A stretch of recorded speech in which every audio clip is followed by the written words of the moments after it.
Coming up on Loyola News Chicago, one Loyola fraternity won't be on campus for a few years. Find out what they did to earn a suspension. Pi Day might already be over, but it's not too late to celebrate. The Loyola math community is welcoming a special guest to campus. And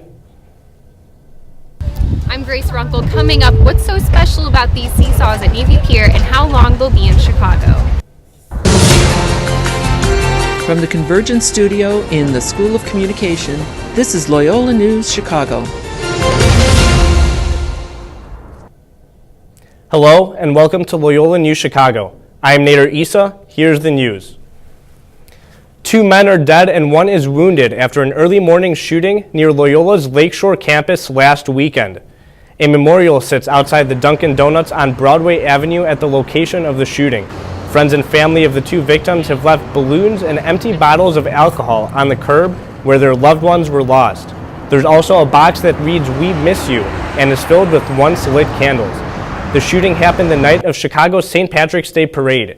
2 of the men had stepped off a party bus that had pulled over for a stop. The 3rd victim was in the back seat of a nearby car. The Chicago Police Department says it doesn't have any suspects in custody, but has a lead in its investigation.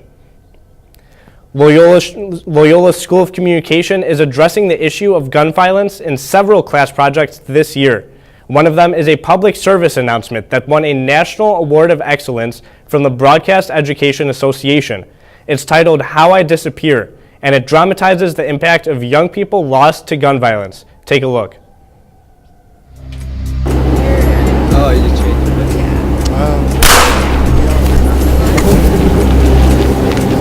Still playing that game? Yeah. Nice. Noodles and pork. I could go for it. Yeah, midnight, 808. Oh, yeah. No?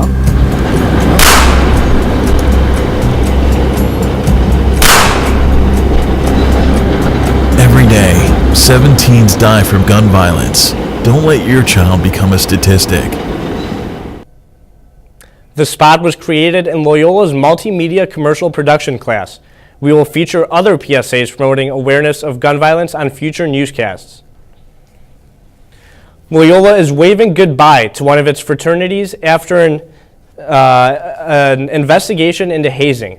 Dean of Students Casey Medjay says in a statement, Loyola University Chicago's Office of Student Conduct and Conflict Resolution conducted a thorough investigation after it received credible information alleging that the Alpha Omega chapter of Sigma Alpha Epsilon was engaged in hazing, a violation of Loyola's community standards. Following the investigation, the chapter has been found responsible for hazing activity and engaging in disruptive and disorderly conduct that caused a disturbance in the neighborhood. Consequently, the chapter will face several sanctions, including a 3-year suspension. SAE's Director of Communication says the Sigma Alpha Epsilon headquarters has placed its chapter at Loyola University under a cease and desist order, which means all chapter operations must halt until further notice. The sanction comes as part of our investigations into health and safety violations regarding the group. Students have mixed reactions to SAE's suspension. While some feel Loyola took the right steps, others say the ban is unfair to the fraternity.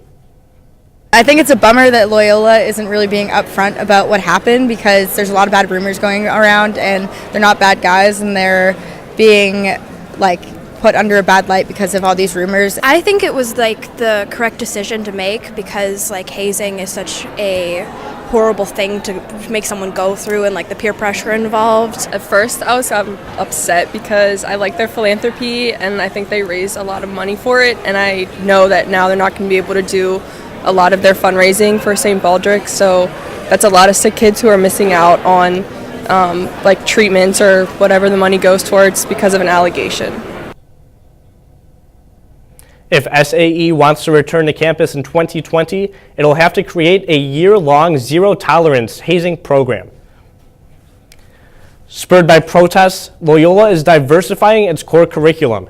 The changes are coming after student protests over the past year called for changes by Loyola's administration. Concerns ranged from a lack of diversity in the faculty to minimal teaching of the history of people of color in the classroom. Loyola is adding options to a number of knowledge areas, including history, sociology, and theology. Chicago's new bag tax is now about 6 weeks old. It went into effect February 1st. Loyola News photographer Emma Bice shows how stores and shoppers are making the adjustment.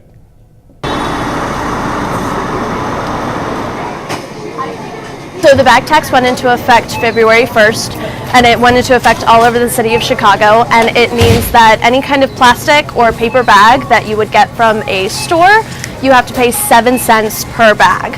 So supposedly that 7 cents is going to go towards the environment and towards the government and other things that need to, be used for. It's definitely been kind of something that we've had to get used to, customers and the cashiers alike. We have to ask every person whether you'd like to purchase bags or not, and so it's kind of it's something that we've all had to get used to. Well, it's really annoying because I keep forgetting about it. So every time I go shopping, I can never remember my reusable bag. But I mean, honestly, I think it'll probably be good eventually once I start remembering to bring a bag, just because there's a lot of consumerism in Chicago, and I feel like it's a good place to start a good eco-friendly movement. Some of them are very upset. Some of them definitely do not want to pay the bag tax. Other people, I've actually seen a lot more people bringing in reusable bags and bringing those in consistently and wanting to use them. So I think a lot more plastic is definitely not going out onto the streets and to the landfills and stuff. Left it up to stores whether to pass the tax on to shoppers. It applies to all retail businesses, not just grocery stores. Coming up on Loyola News, we visited an Irish dance company where a Loyola student is taking a step toward women's empowerment.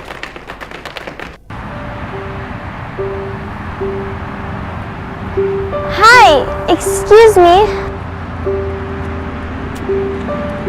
Hi, excuse me.